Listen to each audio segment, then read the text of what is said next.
तो first of all पिलामाने समस्त को गुड इवनिंग।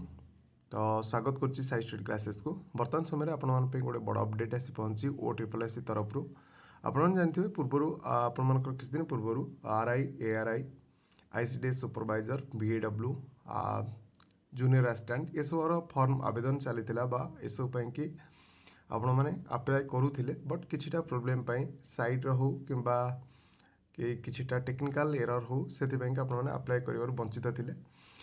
सो से तुम मानकर बर्तमान डेट एक्सटेंड कराई आमर ऑनलाइन रजिस्ट्रेशन रजिस्ट्रेशन एवं submission of online application date को एक्सटेंड कराई जोटा कि पूर्वर थिला रजिस्ट्रेशन कि रजिस्ट्रेशन डेट 15/2/2026 बर्तमान से 6/3/2026 को एक्सटेंड कराई एवं submission of online application 22/2/2026 last date बर्तमान समय 8/3/2026 को एक्सटेंड कराई ताने आपन पाखे सफिशिएंट टाइम अच्छे अप्लाई करने डेरी करूँ जल्दी जल्दी जाए अप्लाई कर दिंतु और लास्ट डेट जाए भी अप्लाई करेंगे कहीं लास्ट टाइम रे बहुत सारा साइड प्रोब्लेम आसे।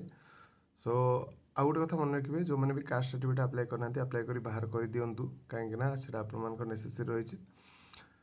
सो जल्दी जहाँ भी कर जल्दी करूँ कहीं साइड केते प्रोब्लेम देखिए किसी ठीक ना एवं चलती ठीक ठाक तो करनी। तो धन्यवाद वीडियो भल लगे शेयर करेंगे और चैनल को निहत सब्सक्राइब करेंगे इंपोर्टेंट इनफर्मेशन गुड।